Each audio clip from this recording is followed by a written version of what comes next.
Hai semua fans Manchester United, sekarang aku bakal menemani kalian semua untuk memberikan informasi terbaru tentang klub kesayangan kita yaitu Manchester United.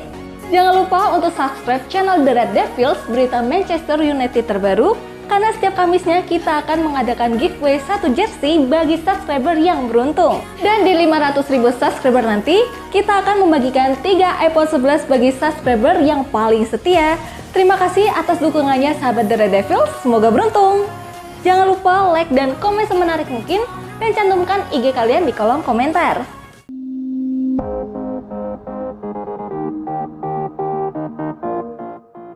Richard Arnold gantikan Ed Woodward. Manchester United akhirnya resmi mengangkat Richard Arnold sebagai CEO baru mereka untuk menggantikan posisi Ed Woodward. Ed Woodward telah menjabat sebagai wakil CEO MU selama 8 tahun. Ia memutuskan mundur dari jabatannya di tahun lalu setelah Manchester United terlibat dalam skandal European Super League. Woodward seharusnya mundur dari jabatannya di akhir tahun 2021 kemarin. Namun karena satu dan dua hal, pengunduran dirinya tertunda. Manchester United resmi mengumumkan pengganti Woodward. Mereka resmi mengangkat Richard Arnold sebagai CEO baru mereka. Menurut pernyataan resmi Manchester United, Arnold belum langsung bekerja menjadi CEO MU. Dia baru aktif menempati jabatan itu per tanggal 1 Februari 2022 nanti. Ini disebabkan Ed Woodward masih harus menyelesaikan kontraknya hingga tanggal 30 Januari nanti. Richard Arnold sendiri bukan sosok yang asing di MU. Sebelum menjabat sebagai CEO, ia menempati jabatan sebagai Group Managing Director. Arnold sendiri merasa terhormat bisa menjadi CEO Manchester United. Ia berjanji akan melakukan segala cara agar MU bisa kembali sukses. Saya berjanji akan melakukan segala cara untuk memanfaatkan kesempatan ini dengan sebaik mungkin, ujarnya. Menurut gosip yang beredar, Arnold nantinya memiliki kuasa yang lebih besar dari Manchester United karena jabatannya jauh lebih tinggi daripada yang ditempati Woodward saat ini. Arnold dikabarkan akan mengeluarkan budget klub, di mana ia dikabarkan akan mengalokasikan dana transfer yang lebih besar bagi Ralf Rangnick. Namanya dinyanyikan fans, Phil Jones terharu. Bek Manchester United, Phil Jones terlihat tak mampu menahan tangis ketika mendengar dan melihat fans setan merah menyerukan namanya di Old Trafford. Dalam laga melawan Wolverhampton kemarin, Ralf Rangnick memberi kepercayaan kepada Jones untuk turun sebagai starter. Bagi Jones, ini adalah kali pertama ia bermain untuk tim utama Manchester United di laga resmi dalam nyaris 2 tahun terakhir. Penampilan terakhir Jones sebelumnya tercatat pada Januari 2020. Namun, performa individual Jones mendapat acungan jempol dari banyak pihak. Sesaat setelah peluit panjang berbunyi, Jones terlihat mengusap air mata mendengar namanya dinyanyikan oleh fans di tribun. Sementara itu, Rangnick memberikan komentarnya terkait penampilan Jones saat melawan Wolves. Rangnick menilai Jones sudah tampil sangat bagus dalam pertandingan ini.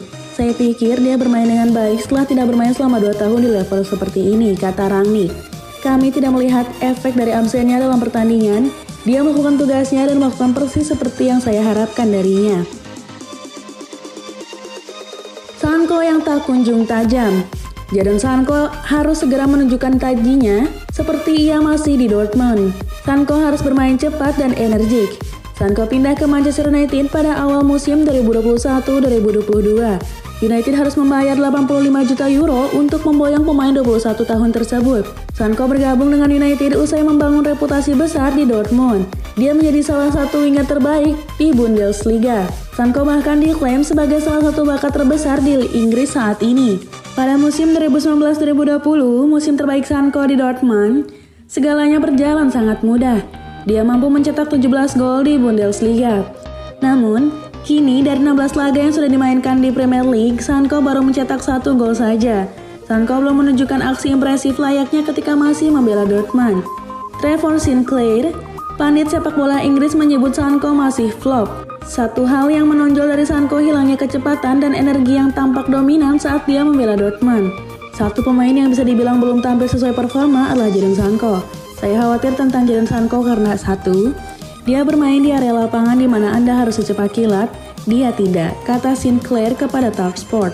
Menurut Sinclair, kecepatan menjadi senjata utama Sancho. Apalagi dia punya dribble yang sangat bagus. Sancho tidak akan bisa menjadi winger yang lambat sebab hanya satu orang yang bisa melakukannya. Ruben Neves disarankan jangan ke MU. Manchester United sedang gencar-gencarnya untuk mencari gelandang baru. Dan menurut laporan, raksasa Inggris tersebut tengah memantau gelandang Wolverhampton Ruben Neves. Neves merupakan salah satu pemain yang diyakini masuk dalam daftar incaran MU bersama Saul, kini bermain di Chelsea, dan Leon Goretzka. Sayangnya, anggaran belanja The Red Devils pada musim panas kemarin terkuras oleh perekrutan 3 sosok. Pada akhirnya, tidak satupun gelandang berhasil didapatkan Manchester United. Lini tengah terus menjadi masalah dan kini, manajemen klub berniat menebus kesalahannya di bursa transfer musim dingin. Manchester United menghidupkan minat terhadap Neves. Mengingat pemain berusia 24 tahun itu berasal dari Portugal, hidup di Old Trafford seharusnya mudah untuk dilalui dengan kehadiran Bruno Fernandes dan Cristiano Ronaldo. Kehadiran Neves bisa meningkatkan peluang Manchester United untuk meraih setidaknya 1 gelar di musim ini. Tapi buat ex-Manchester City, Danny Mills, peluang juara The Red Devils tidak lebih baik dari Wolverhampton. Manchester United tak akan memenangkan Premier League, dan mereka juga tak akan memenangkan Liga Champions, lanjut Mills. Mills tidak berbicara soal musim ini, melainkan musim-musim berikutnya. Sebab Wolverhampton telah tersingkir dari ajang Carabao Cup musim ini usai dikalahkan Tottenham lewat drama adu penalti pada bulan September 2021 lalu. Lebih lanjut, Mills meyakini bahwa Wolves bisa mendapatkan tiket ke Liga Eropa musim depan meski masih bertengger di peringkat 8 Premier League. Dan kalau berhasil, Wolves dipercaya mampu menjuarai kompetisi kasta kedua Eropa itu. Manchester United sendiri merupakan salah satu kandidat kuat peraih tiket ke Liga Eropa musim depan. Mereka menempati peringkat ke-7 Premier League dan masih mencari cara untuk menyalip 3 tim di atasnya.